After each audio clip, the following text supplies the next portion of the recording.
Videonya? Very good. Oke. Kurikulum Merdeka. Kami siap, kami bergerak, kami berubah. Sekali lagi, kurikulum Merdeka. Kami siap, kami bergerak, kami berubah. Sekali lagi, kurikulum Merdeka. Kami siap, kami bergerak, kami berubah. Terima kasih. Silakan duduk. Kami berubah. Sekali lagi, kurikulum Merdeka. Kami siap, kami bergerak, kami berubah. Satu Pak.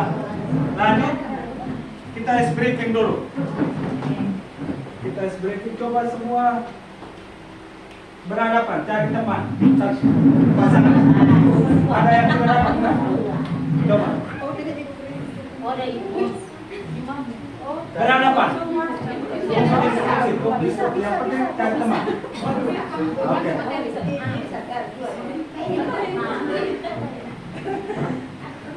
Oke. Ya, jadi kita main-main dulu. Kita harus bersenang-senang ya. Mesti bersenang-senang. Sudah ya? Instruksinya begini. Sepakat dua orang karena ada kata hijau dan hitam. Mana yang hijau, mana yang hitam? Mana yang hijau? Sudah sepakat? Sudah, Bapak. Oke. Dekat, tidak, dekat. Begini. Nah, begini ya. Jaraknya. Begitu, ya. Nah, tidak boleh kena. Sudah sepakat tuh hijau yang mana, hitam yang mana? Ya. Jadi kalau saya bilang hijau, yang hijau itu tangkap. Tangkap hitam punya tangan. Hitam harus buat apa? Tidak boleh.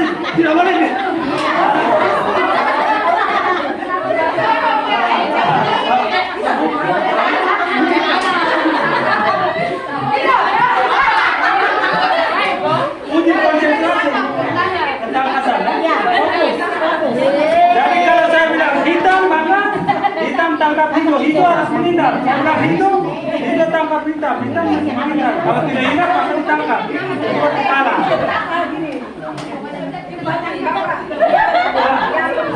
Tangan atau badan semuanya? Tangannya yang ditangkap. Jadi bagaimana cara mengingat supaya pegang tangkap?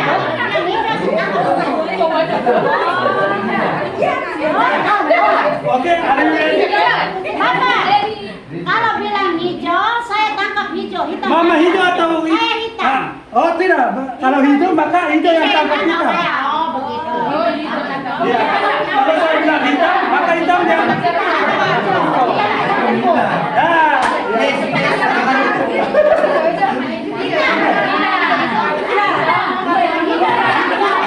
Are you ready? Siap semua? Kita coba ya. Coba. Konsentrasi ini ya. Jadi Coba dulu. kata depannya H semua itu. Jadi harus dengan baik. Hijau, hitam. Siap ya? Siap. Kita coba. 1, 2, 3. Hitam.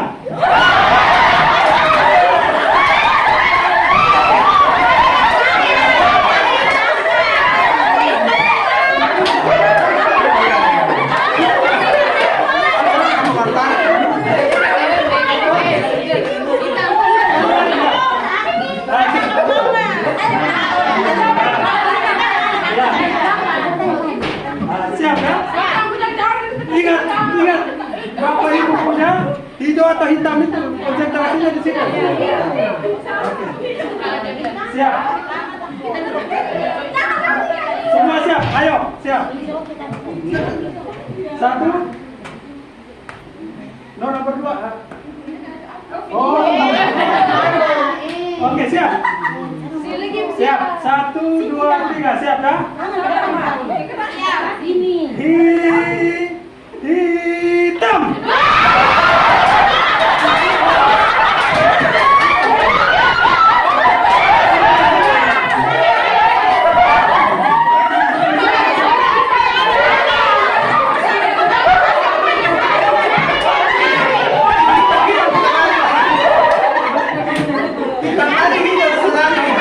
Oke, kita mulai. Yang serius ini. Tadi kan coba ya.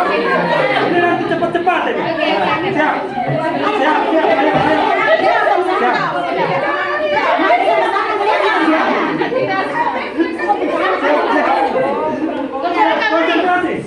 1, siap, hijau.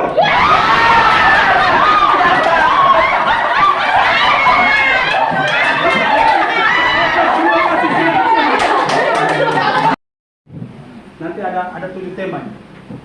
7 tema yang dikasihkan dari kementerian, tinggal kita menyesuaikan. Seperti itu. Ya.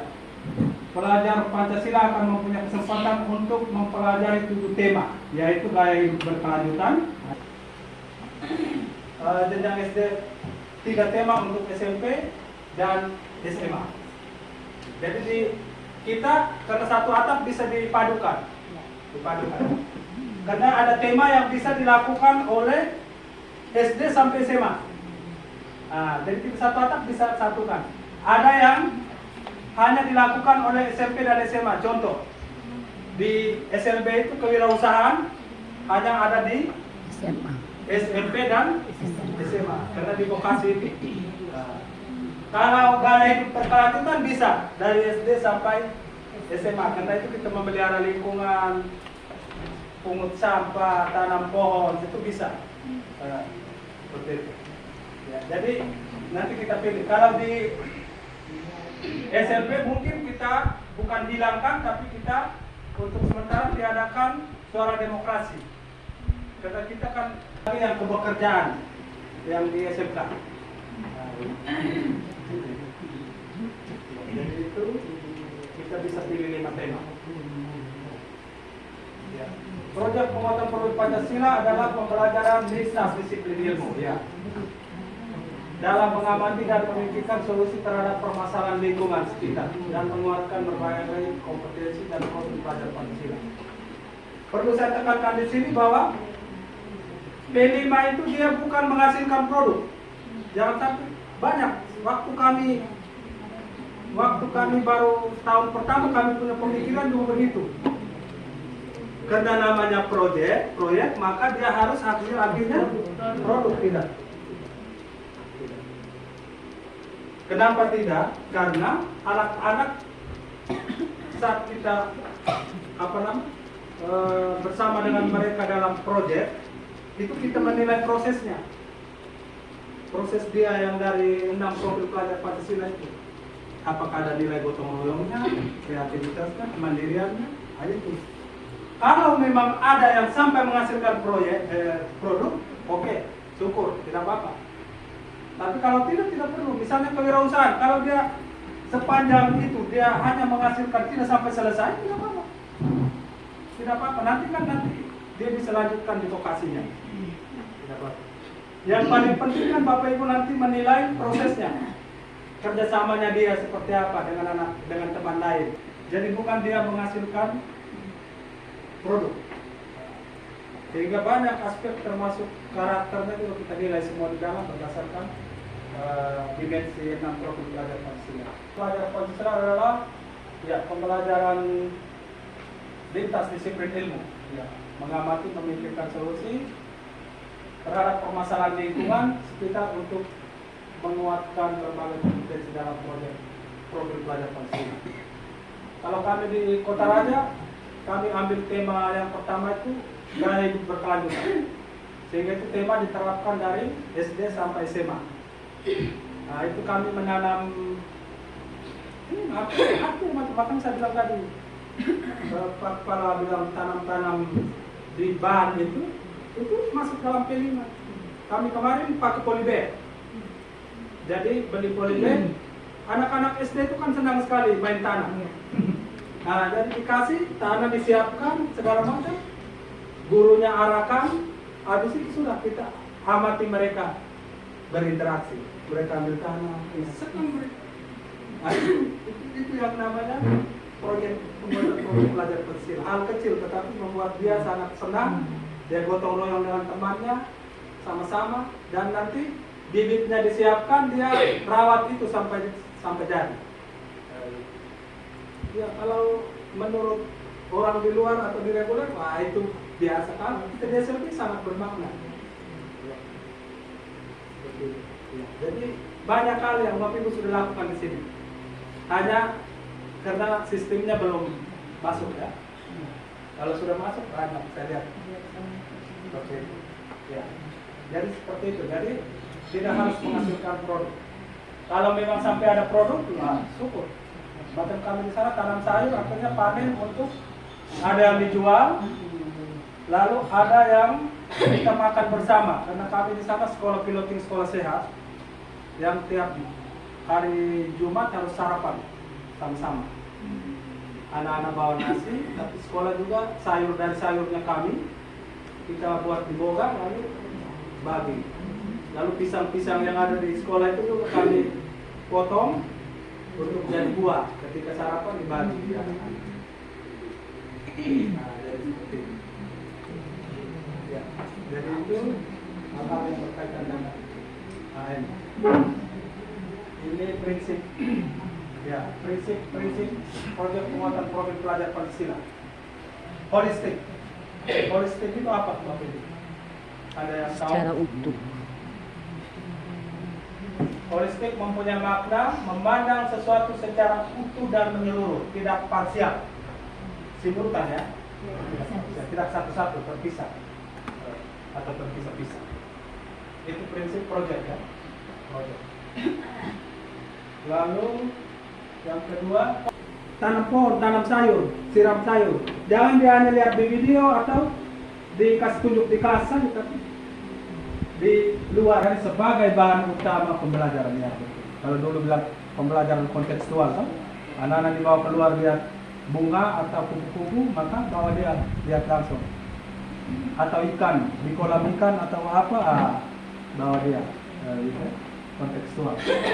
Sekolah harus membuka ruang dan kesempatan bagi siswa untuk dapat mengeksplorasi berbagai hal di luar lingkungan sekolah ya. Seperti itu. Jadi semuanya tetap berpusat pada siswa. Jadi bisa juga ide-ide sesuai tema, tapi bisa kita coba ada yang anak cerdas, kita minta idenya. Kira-kira kamu mau yang bagaimana? Bisa. Nah, supaya kita bisa masukkan dalam modul.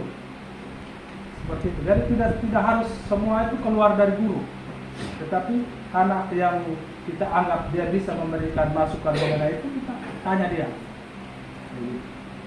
Bapak kalau bisa kita cari ban bekas motor Beat itu, Honda ya Beat itu. Iya. Kami mau buat sofa dari ban. Jadi mereka yang punya ide kita buat modulnya. Maka mereka sangat senang karena mereka pernah melakukan. Jadi mereka kerja dengan temannya, malah ada yang tutor supaya ajar dia punya teman dalam proses itu. Itu luar biasa, idenya dari mereka. Sekolah menyiapkan bahan, fasilitas, dan terjadi. Ya, mereka sudah menghasilkan 2 atau 3 set sofa. Ya, sangat bagus kalau untuk taruh di emperan. Seperti itu. Ya, jadi anak-anak kita ini juga ada yang punya ide yang baik. Seperti itu. Jadi tetap prinsipnya berpusat pada peserta didik. Ya, guru diharapkan mengurangi perannya sebagai aktor utama kegiatan belajar mengajar. Nah, itu kata kuncinya. Jadi kalau dulu kita seperti raja, perintah saja, kau sini. Itu tidak boleh lagi. Karena siswa adalah guru Sekarang ini adalah guru hamba. sudah menjadi Hamba. Pelayan. Hamba ya. Karena mereka maka kita ada. Kalau tidak, kita tidak ada di sini. Maka itu hati kita, pikiran kita, segala kita punya kemampuan untuk mereka. Jadi kita harus menjadi hamba, menjadi pelayan untuk mereka. Kalau kita sudah bisa membahagiakan mereka, menyiapkan mereka punya kemandirian, walaupun nanti kelak dia tidak bisa bekerja di kantor instansi, tetapi dia bisa mandiri di rumah saja, kita sudah bahagia dari hasil kita punya kerja. Jadi dia tidak merepotkan orang lain ketika dia ada di masyarakat. Seperti itu. Jadi itu harus sekarang paradigma lama itu harus dirombak total, masuk ke paradigma baru. Jadi kita guru itu jadi hamba, jadi pelayan, jadi temannya mereka, masuk ke dunianya mereka. Jadi bermain bersama mereka. Oke. Ya, jadi seperti itu ya. Jadi ya, sebaiknya pendidik menjadi fasilitator pembelajaran yang memberikan banyak kesempatan peserta didik untuk mengeksplor berbagai hal dan juga atas dorongannya sendiri sesuai dengan kondisi kemampuan dia. Memang untuk DSLB tentu kita akui bahwa tidak semua. Ya, ada anak tertentu yang memang butuh bimbingan betul, tapi tetap kita harus bisa mengasesmen dia dan memetakan potensinya dia. Ya. Sehingga terutama anak-anak yang notabene yang tidak ada keterlambatan, kekurangan akademik, itu mesti benar-benar kita pacu dia punya kemampuan. Ya, tentu melalui sebuah proses asesmen yang bagus, sehingga anak-anak itu benar-benar diberi peran yang sesuai. Oke, ya. Eksploratif, prinsip eksploratif adalah berkaitan dengan semangat untuk membuka ruang yang lebar dalam proses pengembangan diri dan inquiry, ya, mencari dan menemukan. Istilah itu boleh dilihat di Google. Menemukan. Ya, jadi itu harus dipakai, baik terstruktur maupun bebas. Jadi itu sudah guru tidak menjadi pusat lagi, dia dibalik. Pusatnya ada di siswa. Sekarang menjadi pekerjaan berat seorang guru adalah bagaimana dia memfasilitasi itu. Maka harus melalui sebuah strategi dan kompetensi yang baik. Harus kreatif, inovatif, merancang pembelajaran. Ya, kalau tidak maka tidak akan dapat. Karena guru-guru zaman sekarang saya tidak tahu di SLB sini ada yang kan sudah senang masuk di P3 atau kontrak. Tapi hati pikirannya tidak ada di SLB. Ya, yang penting dia datang ajar habis bulan honornya masuk diam-diam juga di rekening. Ambil diam-diam. Iya dong? Tidak pernah refleksi. Dia masuk 2 minggu juga dia terima honor 1 bulan. Dia tidak refleksi. Padahal kalau direfleksikan maka berbeda. Ya, jadi harus berubah ke paradigma baru. Berbeda. Oke. Ya, kalau ini yang tadi saya jelaskan tadi, kalau misalnya mau mendaftar waktu itu, maka ada dia punya ini. Alur. Ya, ini implementasi mandiri belajar.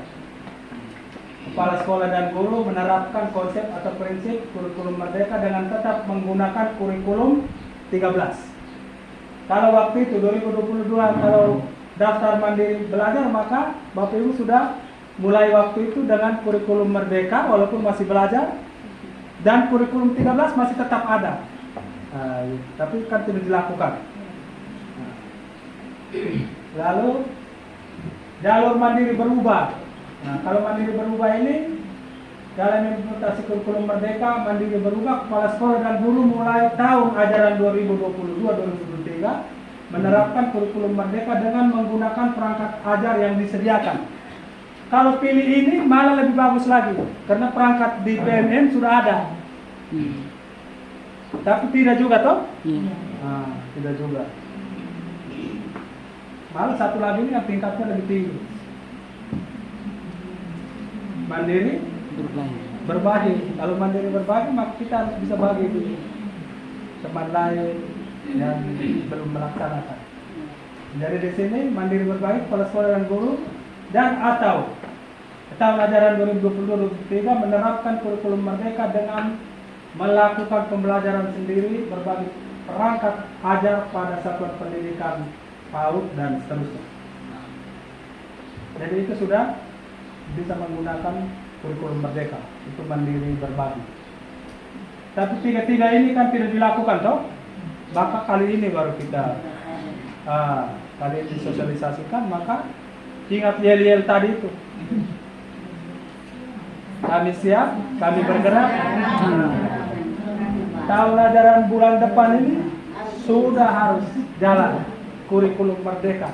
Saya nanti tanya Pak Kepala, ya, saya tanya Pak Kepala bagaimana dengan implementasinya. Mudah-mudahan perangkat disiapkan, lalu guru mulai dengan paradigma. Ya, jadi Bapak Ibu, paradigma baru itu kan berpusatnya kan pada murid. Bapak Ibu tinggal manfaatkan ini laptop ini atau infokus, minta Pak Kepala ini bawa ke kelas, putar video yang sesuai dengan itu, mereka nonton. Mereka sangat senang. Di Kota Raja itu saya supervisi, saya suruh bawa, baca PMN, perangkatnya mana, apa yang sesuai dengan peralatan yang disiapkan, bawa ke kelas. Dan anak-anak sangat senang, buka yang sesuai mereka punya itu tuh. Ada yang lagu-lagu berkaitan dengan mereka punya hobi itu. Lalu ada yang belajar berkaitan dengan katak, dia putar, gurunya itu di biologi. Dia putar itu katak, bagaimana prosesnya di air dan segala macam. Senang mereka anak-anak, karena mereka menonton. Nah, setelah itu baru tanya mereka, jawab. Katak itu dia bertelur, beranak. Karena dia sudah nonton video. Senang sekali mereka. Nah, itu yang paradigma baru. Sederhananya begitu. Jadi seperti itu. Jadi jangan lagi bawa buku paket masuk lalu suruh anak duduk manis. Kalau duduk diam tenang ya, ibu baca. Itu besok dia tidak datang lagi. Ya. Ya, jadi bawa mereka ke dalam dunianya mereka, masuk dalam dunianya mereka.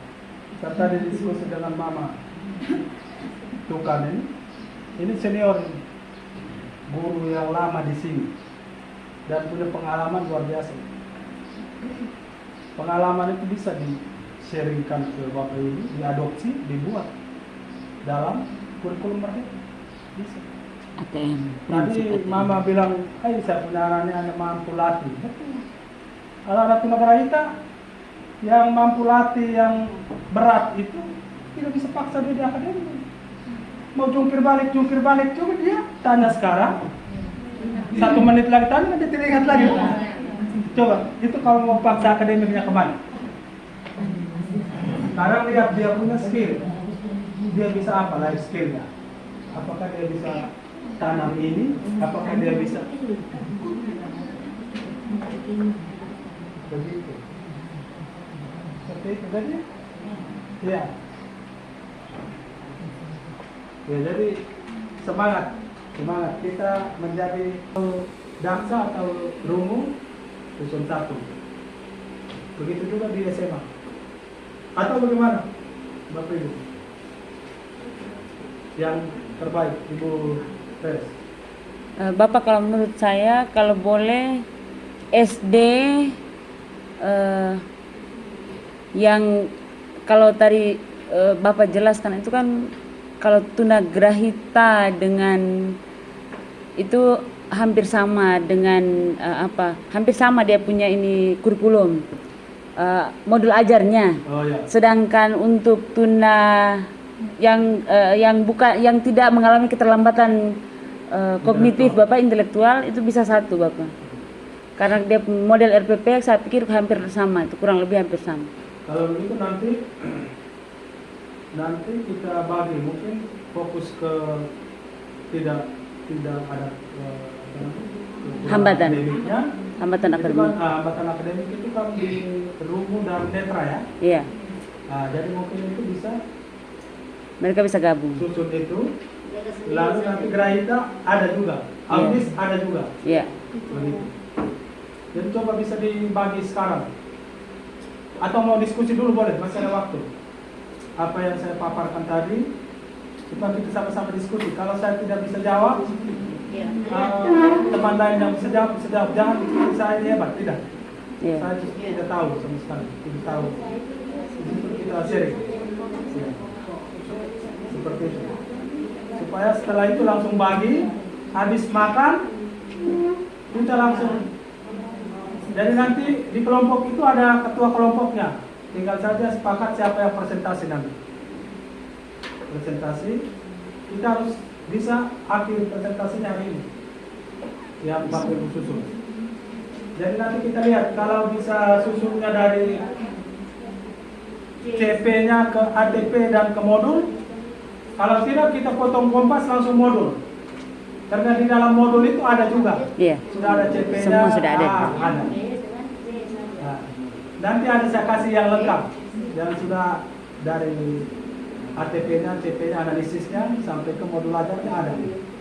Nah, jadi kalau bisa begitu lebih baik lagi. Kalau tidak modul nanti file saya kasih yang Iya. lengkap tapi itu saja. Tinggal menyesuaikan dengan sekolah. Iya. Nah, yang penting dia punya sistematikanya sudah tahu. Begitu. Bapak, tapi kalau menurut saya sebaiknya hari ini kita dilatih untuk membuat modul ajar. Modul aja. Kalau copy paste, saya pikir nanti kita akan bodoh terus. Iya. Ya, Maksudnya tetap harus Ya. buat modul aja kan? ya harus buat modul ajar. Nanti perangkat yang lain seperti CP, ATP itu kan Iya. dia hanya tinggal ambil yang lain. Iya, dari CP. Malah di dalam modul itu ada sudah tertera. Iya, ya CP mana yang diambil. Lalu dia punya alurnya sudah ada. Iya. Nah, iya kan? Sampai ke modulnya itu. Begitu. Jadi nanti masuk kembali, mungkin ada pengantar sedikit menyangkut itu, lalu langsung kerja sudah. Pokoknya kita bagi kelompok memang. Supaya masing-masing harus tuntas dan bisa mempresentasikan. Kemarin di Lawlemo juga begitu. Mereka sampai menghasilkan produk. Iya, Mama. Maksudnya terkait dengan mulai dari penyusunan modul sampai kepada rangka pembelajaran. Kalau untuk kita di sini dilihat nanti apa jenis tingkat kegunaan bahwa kami di sini juga ada yang C, tapi ada yang C1 yang laki-laki. Iya. Sehingga kita ambil saja untuk tuna netra 1, tuna rumus 1 dengan tuna grahita kita kasih yang mampu didik saja. Itu yang kita pakai dulu ketiga ini untuk kita buat modul dengan perangkat pembelajaran. Ya, nanti yang lain disesuaikan ya. Sementara yang C1 tinggal sesuaikan saja karena C1 itu kan dia hanya dilatih untuk menolong diri, merawat diri dengan merias diri. Jadi kita ambil yang penting 3 itu tadi dulu. Iya, boleh. Kita buat pembagiannya seperti itu. Intinya bahwa disesuaikan dengan kondisi sekolah. Iya. Ya, isi sekolah. Iya, bagaimana Pak? Kita masih punya 45 menit. Kita sampai jam 1, Pak? Iya. Ya. Nah, silakan Pak. Ini sebelum Bapak lanjut dari materi ini terkait dengan pembagian kelompok tadi. Iya, silakan. Iya. Artinya apapun kita mau bentuk kelompok seperti apa, sudah itu tunas atau apa, tetapi mimpi kita hari ini adalah ketika tahun ajaran baru itu kita bisa action di dalam kelas sesuai pembagian tugas itu dengan perangkat pembelajaran yang kita bisa susun sesuai dengan materi hari ini. Jadi kalau guru kelas dia harus bisa menyusun perangkat sesuai dengan guru kelasnya, guru mapel sesuai dengan guru mapelnya, dan seterusnya. Jadi intinya bahwa kita masuk tahun ajaran baru itu harus punya perangkat sesuai dengan yang kita belajar hari ini. Sehingga kelompok ini harus mengakomodir itu. Apa dan guru kelas, toh? Iya. Iya. Ada. Berarti harus ada perangkat yang disusun yang dihasilkan hari ini harus ada mata pelajaran sekian. Iya. Yang guru kelas tematiknya sekian. Walaupun nanti kurikulum merdeka itu Bapak Ibu diajar per mata pelajaran, di SD juga. Per mata pelajaran tapi gurunya yang sama. Nah, berubah dengan berbeda dengan K13 kemarin. K13 kemarin kan Tematik. dia rambang. Iya. Iya. Seperti itu. Dan saya setuju. Maka itu mesti dipikirkan caranya seperti apa. Seperti itu ya. Iya. Saya lanjut saja. Membangun budaya kolaborasi dan komitmen bersama ya. Kegiatan pembelajaran di satuan pendidikan akan lebih optimal jika GTK dapat belajar dan berkolaborasi dengan GTK yang lain. Kolaborasi diciptakan untuk menghadirkan suasana belajar bersama dan di dalamnya ada rasa saling tergantung satu sama lain, serta kesadaran bahwa proses pembelajaran dan keberhasilan seorang murid merupakan tanggung jawab dari semua guru. Lalu berorientasi pada hasil belajar siswa. Hasil belajar murid perlu diketahui oleh guru GTK dengan cara mengumpulkan bukti berupa hasil asesmen murid yang digunakan sebagai dasar pada seluruh proses belajar dalam komunitas. Ya, jadi ini intinya. Setelah mengajar di kelas, refleksi di Kombel. Mesti refleksi Bapak Ibu. Kalau Bapak Ibu tidak lakukan refleksi, maka pola ajarnya akan tetap. Karena Bapak Ibu berpikir yang saya lakukan ini Benar. benar. Bagi saya semuanya benar. Kan? Belum tentu kalau disampaikan di Kombel bisa juga dilengkapi oleh teman-teman yang lain. Refleksi kata kuncinya. Berbagi ya, setuju. Setara. Karena tujuan Kombel itu kita mesti setara, Iya. sama-sama saling berbagi. Benar, Bapak. Yang Ibu lakukan di kelas itu nanti sampaikan di Kombel. Tentu pasti ada hambatan, ada halangan, kendala, apa boleh disampaikan di Kombel. Direfleksikan Kalau tidak bersama. bisa direfleksikan di situ, sampaikan lagi nanti di Kombel yang lebih luas di satuan pendidikan, boleh. Supaya kita sama-sama memecahkan masalah. Namanya komunitas belajar. Begitu. Seperti itu. Alurnya ini sudah. Dia ini jalan. Coba Bapak Ibu lihat, dia tidak berhenti di mana tuh? Iya. Lihat anak panah. Siklusnya. Dia mulai dari apa? Refleksi awal. Habis itu Perencanaan, implementasi, evaluasi. balik ke refleksi. Jalan lagi. Begitu. Begitu ya. Jadi ini. Cara membangun komunitas, membentuk tim kecil, yang saya bilang tadi. Nanti sepakat dengan Pak Kepala. Ya.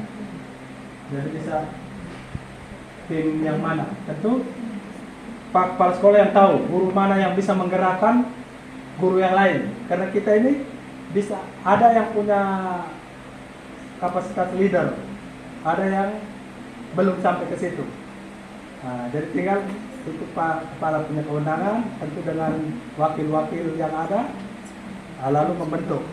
Nah, SD kira-kira siapa yang duduk di situ, lalu bisa membawai itu di Kombel itu, koordinir sebagai koordinator. Setelah data hasil belajar murid wajib, jadi tetap ada berbasis data. Iya.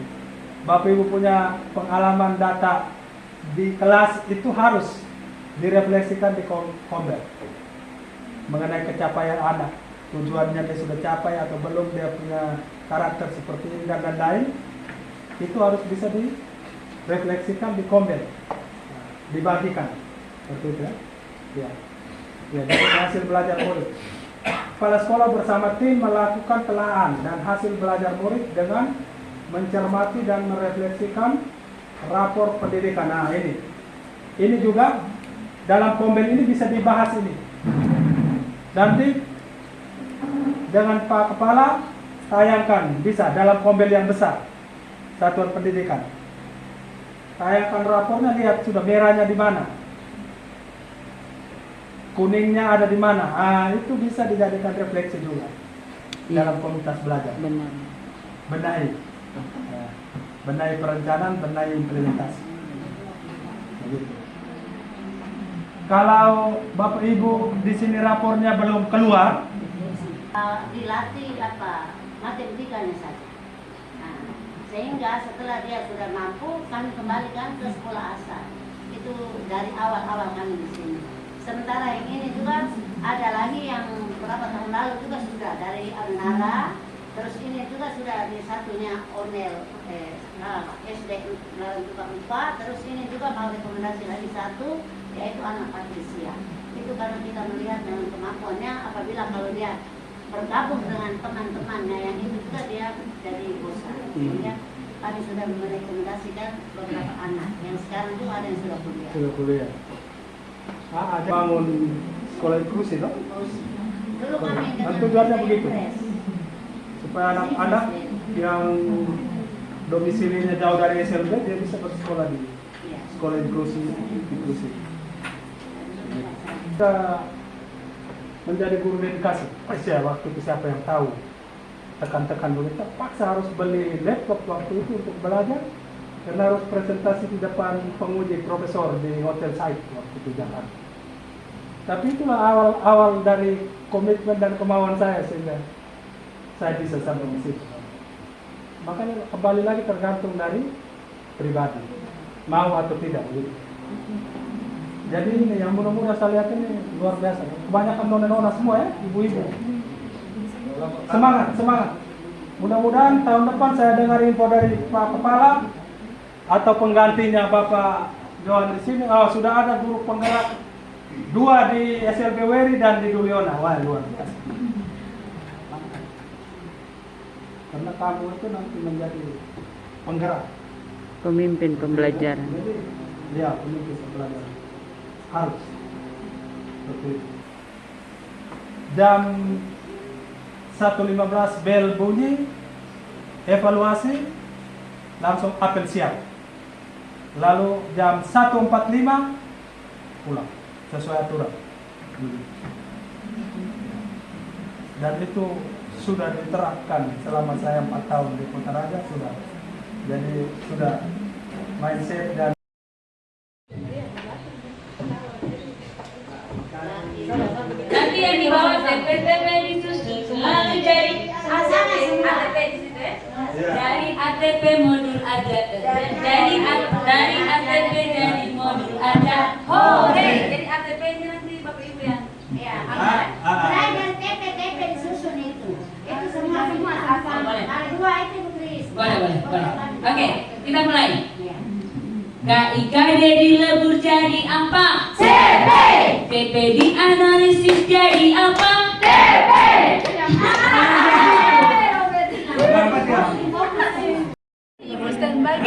KIKD dilebur jadi apa? CP. TP dianalisis jadi apa? TP. TP disusun lalu jadi ATP. Dari ATP jadi modul aja. Luar biasa. KIKD dilebur jadi apa? CP. TP dianalisis jadi apa? TP disusun lalu jadi ATP. Dari ATP jadi modul aja. Pak atur bentuk. Kelas 1 sampai kelas 3 satu kelompok, 4 sampai 5 satu kelompok SD, 7 Sampai 6. Nah, satu kelompok lagi, yang terlalu besar kalau untuk SD jatuh 1 saja terlalu besar. 1, 3, 4, 6. Nah, 1, 3 satu kelompok, 4, 6 satu kelompok, 7, 9 satu, lalu 10, 12 satu. Nanti guru-guru mapel menyesuaikan di dalam. Ada guru mapel sendiri lagi belakang. Apa di mana di belakang?